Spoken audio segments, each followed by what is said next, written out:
Some international wildlife sympathizers and activists have been criticizing the government for allowing the international hunting of animals such as rhinos. Simata says the Ministry of International Relations and Cooperation has been directed to circulate the information to Namibian missions abroad in order to sustain the campaign. The international community, Simata says, cannot dictate how Namibia should run its resources, especially when stipulated in its constitution to benefit its people and environment. Imagine the impact of the ban on hunting. What impact will that have? You have heard the revenue. You have heard, the employment.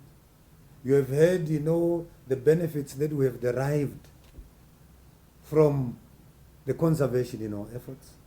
Because people now have embraced the fact that wildlife is part of the ecosystem. And we should conserve, we should manage, because we are getting utility, out of this. The international community has been vocal on the matter, mostly because of some videos circulating on social media of some trophy hunters abusing their granted rights.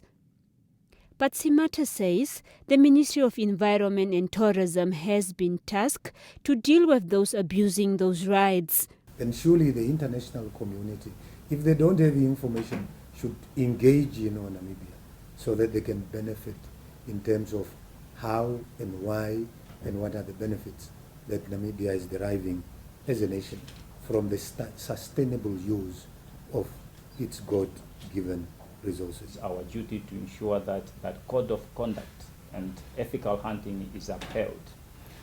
That is why we have actually made sure that every hunt that is taking place now, there is a Ministry of Environment and Tourism staff member to oversee that ethical hunting is actually upheld.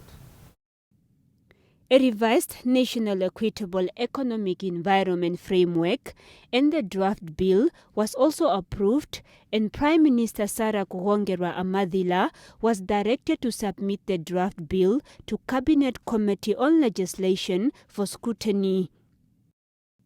Selima Henok, NBC News, Windhoek.